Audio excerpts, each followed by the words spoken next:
হয়েছে অপরাজিতা?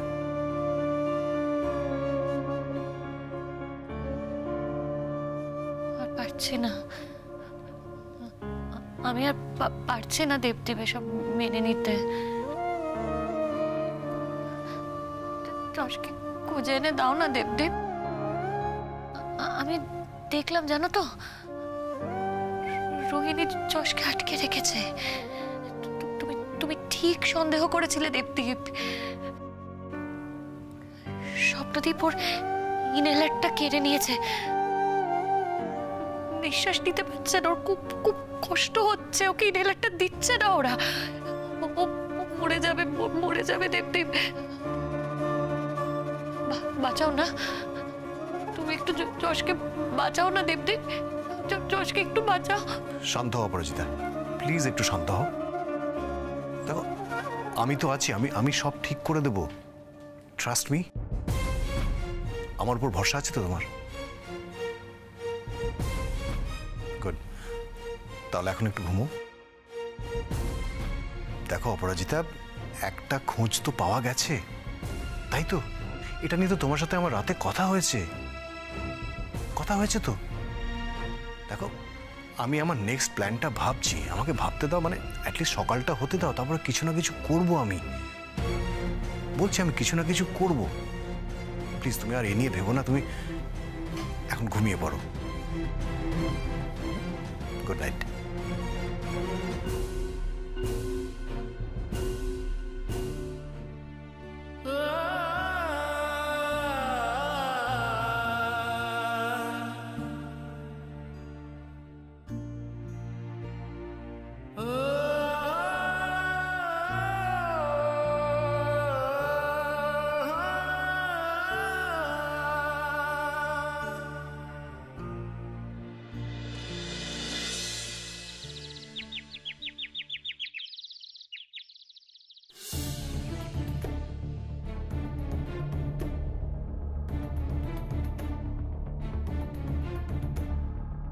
এত বড় একটা ঘটনা ঘটে গেল, অথচ তোমরা আমাকে জানানোর প্রয়োজন মনে করলে না।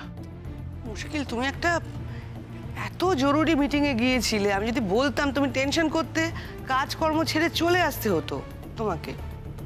আসতাম, কাজ হতো না। আমার কাছে আমার ছেলের জীবনটা আগে না কাজ আগে। হ্যাঁ, তুমি এসে যেটা করতে আমরা করে ফেলেছি অলরেডি। থানায় ডায়েরি করা হয়ে গেছে, ওরা যশকে খুঁজছে। আমি কি করতাম না করতাম তুমি তোমার মতো করে ভেবে নিলে। চমৎকার, ছেলেটা আমার, তার এত বড় বিপদ, আর তোমরা আমাকে পর্যন্ত জানালে না। আমি চাইনি তোমার ব্যবসার ক্ষতি হোক। হ্যাঁ সেটাই, তোমার মতো মেটেরিয়ালিস্টিক মানুষের কাছ থেকে এর থেকে বেশি কিছু আশা করা যায় না। আমি না খুব প্র্যাকটিক্যাল একজন মানুষ, তোমার মতো ওরকম ইমোশনাল ফুল নই কিন্তু। আচ্ছা, আমি একটা জিনিস কিছুতেই বুঝতে পারছি না, এই সময়ে দাঁড়িয়ে তোমরা নিজেদের মধ্যে আর্গুমেন্ট করে সময় নষ্ট করবে?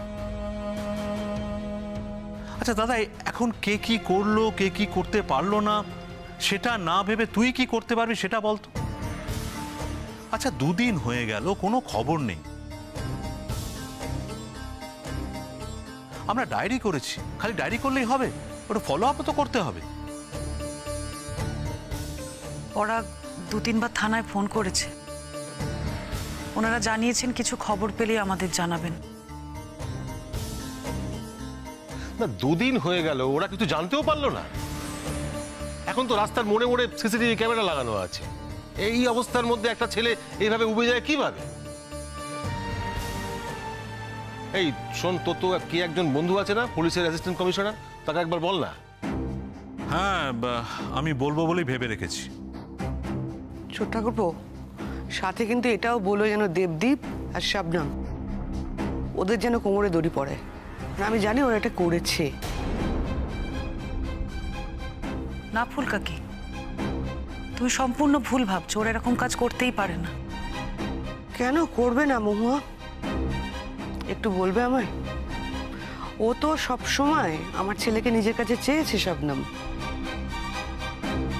এমনকি নিজেদের ইচ্ছেতে ট্রিটমেন্টটাও করালো, করছে। ছোট ঠাকুরপো, আমরা কিন্তু এখনো সঠিক জানি না আমার ছেলের শরীরটার কি অবস্থা। তোমরা যখন ফোন করো না, আমি ভাষা উত্তর দিয়েছি, কারণ আমি তো সঠিক জানি না। তোমরা আমাকে ভুল ভেবেছো যে আমি বলতে চাইছি না, তা কিন্তু নয়। আমরা ভুল বুঝিনি বৌদি। দেখো, তোমার জন্যই কিন্তু যশ তোমার সঙ্গে অতটা কানেক্ট হতে পারেনি। তুমি যেখানেই গেছো সব জায়গায় আক্ষেপ করেছো যে যশ তোমার মতো হয়নি। এই করে যশকেও তুমি নিজের থেকে দূরে সরিয়ে দিয়েছো। দেখো বৌদি, আমরা শুধু তোমার থেকেই খবর নিইনি, আমরা যশের থেকেও খবর নিয়েছি। এইটুকু বলতে পারি, শবনম আর দেবদীপ যা করেছে একদম ঠিক করেছে, কোনো ভুল করেনি। সেটা তো বলবেই তোমরা, তোমরা তো একই দলের, তাই না? দেখলে বৌদি, তুমি কিন্তু ঠিক ওই আমরা ওরা ভাগটা করলে। অ্যাকচুয়ালি তোমার না শবনমকে পছন্দ নয়, কারণ ও গ্রামের মেয়ে বলে, ওর ধর্মটা আলাদা বলে, ও গরিব বলে।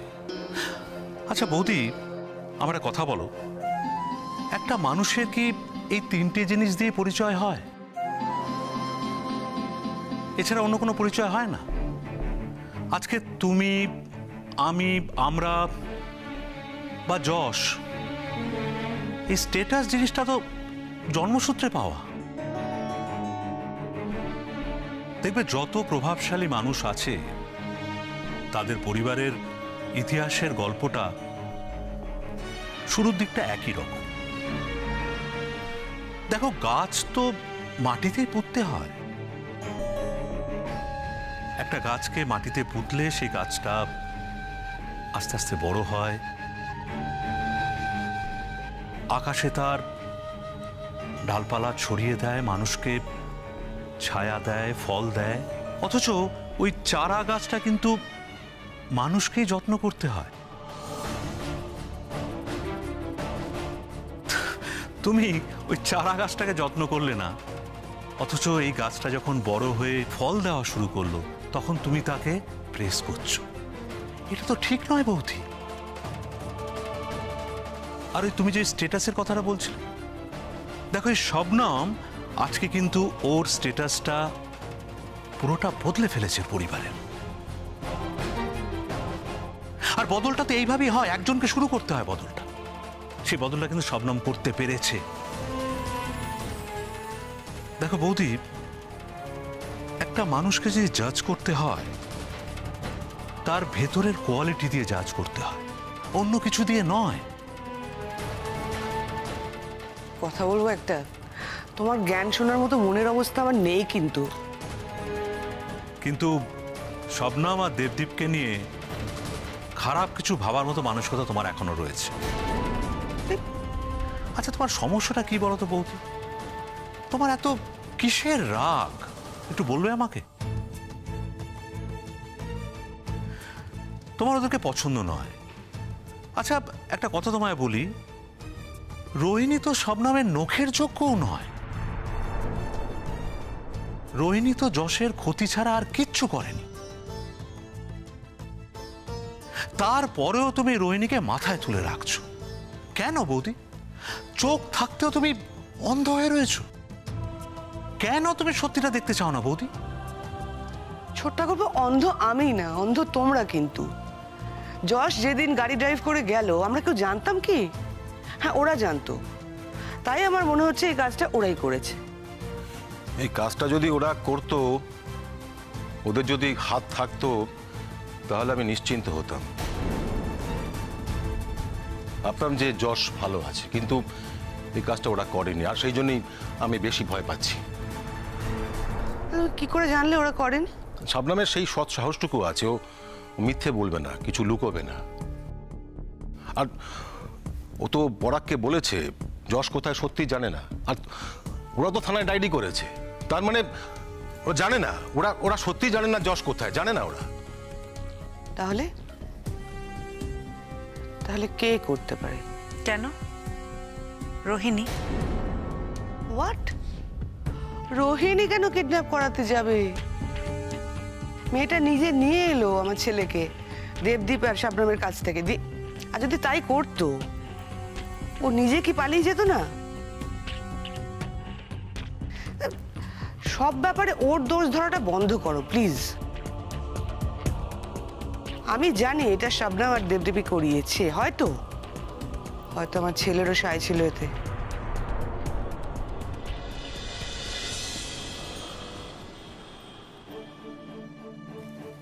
আসতে পারি? আরে হ্যাঁ, আসুন আসুন, প্লিজ বসুন। Thank you.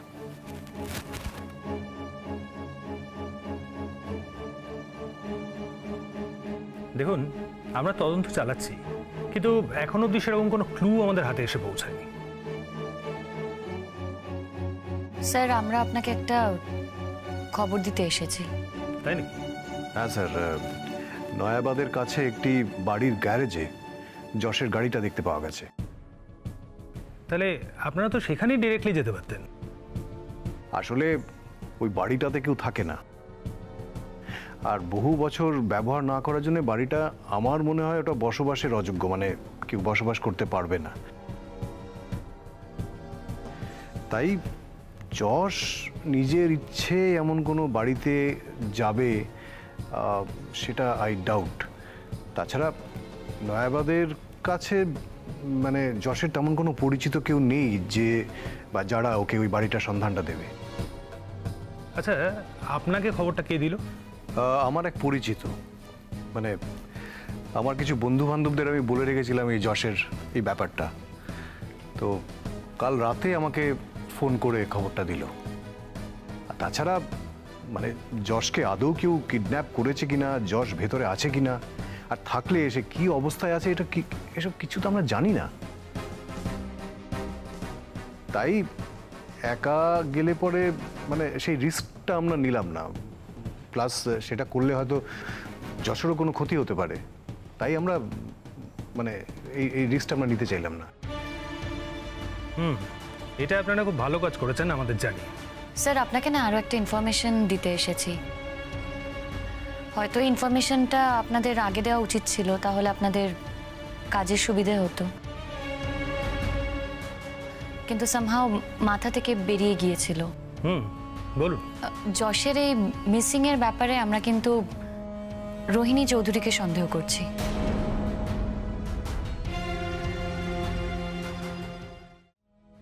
K Rohini Chowdhury? যশের Mrs.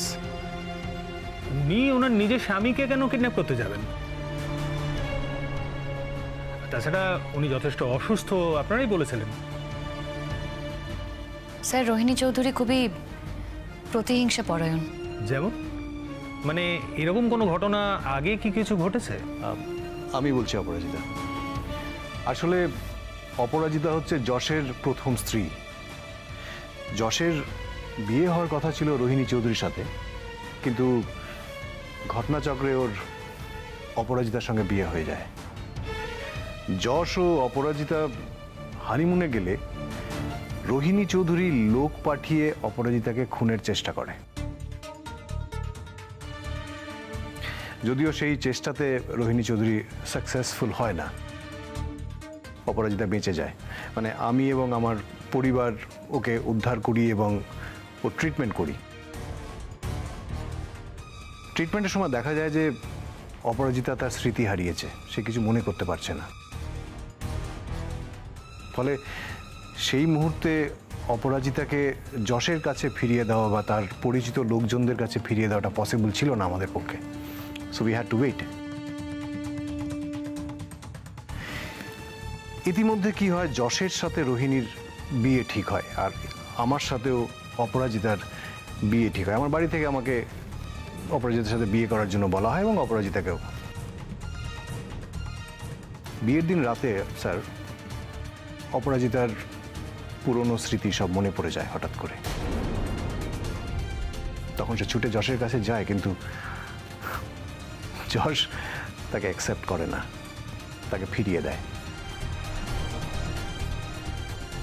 ততদিনে আদালতে এটা প্রমাণ হয়ে গিয়েছে যে রোহিণী চৌধুরী অপরাজিতাকে খুন করার চেষ্টা করেছে। ফলে যশ রোহিণীর এই কদর্য রূপটা মানে ও রোহিণীকে হেট করা শুরু করে এর জন্য, এবং এটা বুঝতে পারে এবার এটা মেনেই নেয় যে যদি অপরাজিতা যশের সান্নিধ্যে থাকে তাহলে গিয়ে রোহিণী আরো ওর ক্ষতি করার চেষ্টা করবে, আরো ভয়ঙ্কর হয়ে উঠবে। সেজন্য যশ নিজের থেকে উইথড্র করে না, নিজের থেকে সরে যায় অপরাজিতার থেকে, কিন্তু সে অপরাজিতাকে ভুলতে পারে না। এদিকে যশের বাড়িতে ওনারা কোনোদিনই অপরাজিতাকে পছন্দ করতেন না, স্পেশালি যশের মা এবং যশের দাদা। তার সাথে ওনারা আমাকেও অপছন্দ করেন, যেহেতু আমার অপরাজিতার সাথে বিয়ে হয়েছে এবং আমি যশের কাছাকাছি বন্ধু হয়ে উঠেছি। এইসবের মধ্যেই হঠাৎ করে যশের একটা সিরিয়াস ইলনেস ধরা পড়ে এবং তার ট্রিটমেন্টের দায়িত্বটা আমি নিজে নিই। ট্রিটমেন্ট করার সময় ওর একটা সার্জারি করতে হয় আমাকে। তো পোস্ট সার্জারি ওকে যখন ডিসচার্জ করা হয় তখন আমরা ডিসাইড করি যে যশকে আমরা আমাদের বাড়িতে নিয়ে আসব, কারণ ওর বাড়ির পরিবেশটা মোটেই ওর জন্য তখন ঠিক ছিল না। সেই পরিবেশে যশ থাকলে যশের শরীরটা আরো খারাপ হতো এবং ও তাড়াতাড়ি সুস্থ হয়ে উঠতো না। So we took a decision that যশকে ডিসচার্জ করে আমরা আমাদের বাড়িতে নিয়ে আসবো। এটা কিছুতেই ওর বাড়ির লোক, মানে দু একজন, ওর মা, ওর দাদা আর স্পেশালি রোহিণী, এটা কিছুতেই মেনে নিতে পারে। যশকে নার্সিং হোম থেকে ডিসচার্জ করিয়ে যখন আমাদের বাড়িতে নিয়ে আসি, ঠিক তার পরদিন রোহিণী চৌধুরী আমাদের বাড়িতে এসে হাজির হয়ে চূড়ান্ত অশান্তি করে যশকে ওখান থেকে নিয়ে চলে যায় এবং যশও ফিরে যেতে বাধ্য হয়। বুঝলাম, কিন্তু রোহিণী চৌধুরী নিজে যখন ওনাকে বাড়িতে নিয়ে গেলেন তখন উনি আবার নিজেকে ওনাকে কিডন্যাপ করতে যাবেন কেন? দেখুন, ওনার জীবনের মেইন ক্রাইসিসটা ছিল যশের মনে নিজের জায়গাটা করতে না পারা, যেটা মানে ওনার নিজস্ব কৃতকর্মের জন্যই যেটা হয়েছিল, মানে বিকজ অফ আ নেচার যশের মনে উনি কোনোদিন জায়গা করতে পারছিলেন না। এবং অপরাজিতা একটি গ্রামের একটি অতি সাধারণ পরিবারের একটি সাধারণ মেয়ে হয়ে সে যশের কাছের কেউ হওয়া শুরু হলো, যশের ভালোবাসার পাত্রী হতে শুরু করলো। এটা মানে রোহিণী চৌধুরীর কাছে একটা বিশাল টক্করের ব্যাপার হয়ে গেল। এত সাধারণ একটা মেয়ে হয়ে সে কি করে রোহিণী চৌধুরীকে টক্কর দিতে পারে? আর এই যে যশকে আমাদের বাড়ি থেকে যখন ওদের বাড়িতে নিয়ে চলে গেল, তারপর যশের ফার্দার চেক আপের জন্য যখন আমি আর অপরাজিতা ওদের বাড়িতে যেতাম, সেটাও কখনো নিতে পারেনি, কিছুতেই মেনে নিতে পারেনি। কারণ ও চেয়েছিল কি করে অপরাজিতাকে বা আমাকে, আমাদের দুজনকে একসাথে যশের থেকে দূরে রাখা যায়। কিন্তু শত চেষ্টা করেও ও কিছুতেই অপরাজিতাকে যশের জীবন থেকে আলাদা করে রাখতে পারল না। ও শবনমের বা মানে অপরাজিতা সবসময় ক্ষতি করার চেষ্টা করেছে, কিন্তু এখন যেহেতু আমি আছি ওর জীবনে, ফলে ও ঠিক জুত করে উঠতে পারছে না, ও ঠিক মানে ওর ক্ষতিটা করে উঠতে পারছে না। আর তাই হয়তো যশকে কিডন্যাপ করেছে। আর যেহেতু যশ এখন ওদের তত্ত্বাবধানে আছে, মানে ওদের সার্ভেলেন্সে আছে, ফলে আমার মনে হচ্ছে হয়তো ওর মোবাইলটাও ওরা কেড়ে নিয়েছে, ওর সাথে যোগাযোগ করা যাচ্ছে না, আর ও কারোর সাথে যোগাযোগ করতে পারছে না। হয়তো এতেই ওর শান্তি, রোহিণীর এতেই শান্তি। স্যার, তাছাড়া রোহিণী চৌধুরী একটা এনজিওতে জয়েন করেছে।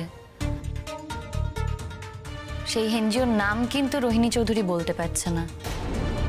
এবং যবে থেকে যশ মিসিং হয়, আমি রোহিণী চৌধুরীর ব্যাপারে জানতে পারি যশের বৌদির কাছ থেকে, যে নিজেকে সবসময় একটা ঘরের মধ্যে বন্ধ করে রাখছে এবং ফোনে কারোর সাথে একটা কথা বলছে, সেটা কিন্তু বাইরে থেকে বোঝা যাচ্ছে।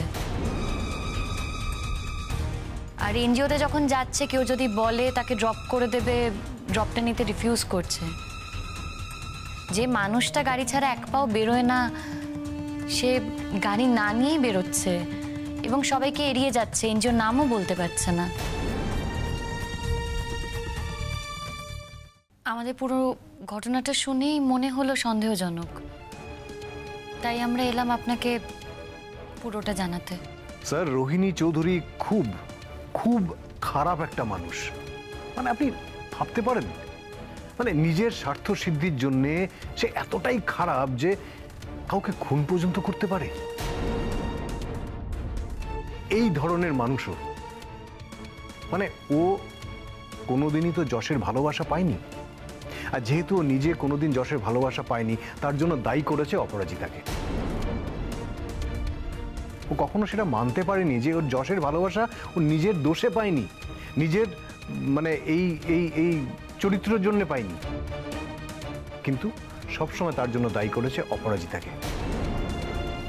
ঠিক আছে, আমরা রোহিণী চৌধুরীর গতিবিধির ওপর নজর রাখছি, আর নয়াবাদের ওই বাড়িটার ব্যাপারেও খোঁজ খবর নিচ্ছি। আচ্ছা, আপনারা কি ভাবছেন? ওই বাড়িটায় আপনারা একবার যেতে চান?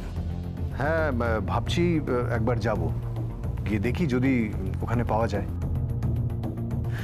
স্যার, আমার মন বলছে যে যশকে আমরা ওখানেই পাবো।